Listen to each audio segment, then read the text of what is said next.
Stop scrolling for just 5 minutes. I need to tell you something important. That feeling you get at 11 p.m., lying in bed, phone in hand, looking at someone else's life and feeling like yours isn't enough. That feeling has a name, it has a cause, and more importantly, it has a cure. But it's not what you think. Stay with me. Don't compare yourself if you want to stay happy. The story of two seeds. There were once two seeds planted side by side in the same garden. The first seed was a rose. The second was an oak tree. They were both covered by the same soil, watered by the same rain, warmed by the same sun. But from the very first day, the rose kept looking at the oak and whispering to itself, "Why am I growing so slowly? Why don't I have thick roots like that? Why aren't I as tall?" And the oak on the other side watched the rose bloom in brilliant red and thought, "Why can't I be that beautiful? Why don't people stop and smell me? Why don't they pick me and put me in a vase?" Both of them, so busy watching the other, forgot something important. They forgot to grow. Now, let me tell you about two people I know. Let's call them Arjun and Meera. Arjun was a writer, not famous, no viral posts, no big following. He wrote in a little notebook every evening after dinner just because it made him feel alive. He had a small blog that maybe 30 people read, most of them family. Meera was also a writer, talented, driven, and deeply unhappy. Every morning, the first thing she did was check how many followers her competitors had. She'd scroll through literary awards, bestseller lists, Instagram feeds of authors at book launches, and by 9 a.m., before she had even made her tea, she already felt like a failure. Here's the strange part. Meera was objectively more successful than Arjun. She had more readers, more recognition. But Arjun was happy, and Meera wasn't. Why?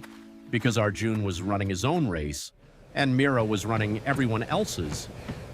There's a psychological concept called social comparison theory, coined by a psychologist named Leon Festinger in 1954. He found that human beings have a natural urge to evaluate themselves by looking at others. It's ancient, it's wired into us. In the days of our ancestors, it made sense. Is my shelter as safe as theirs? Is my food supply enough? But today we're not comparing shelters, we're comparing highlight reels. We see someone's promotion on LinkedIn, but not the 3 rejections before it. We see someone's perfect relationship photo, but not the argument they had that morning. We see someone's fit body, but not the decade of discipline or the hidden insecurity behind it. We are comparing our behind the scenes with everyone else's best moments, and that, right there, is the trap. There's an old Japanese story about a craftsman named Takumi who made wooden bowls. His neighbor, a merchant, became very wealthy very quickly. People whispered, "Look at the merchant, look at his house. Poor Takumi, still carving bowls." But Takumi never looked up. He just carved. One day, a traveler passing through picked up one of Takumi's bowls and held it like it was made of gold. He said, "Who made this? This is the most beautiful thing I have ever held." Takumi smiled quietly and said, "Someone who was never watching anyone else." Here's the truth that nobody tells you. The moment you stop comparing yourself to others is the moment you actually start becoming yourself. Your path has a different timeline. Your gifts have a different shape. Your story has a different audience. And none of that is less than, it's just different.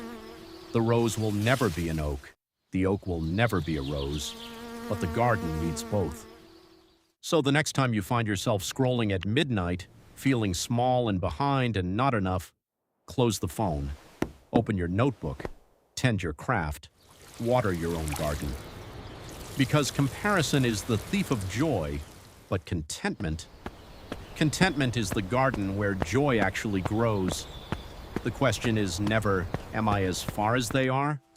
The question is, am I further than I was yesterday? That's the only race worth running, and it's one you can always win.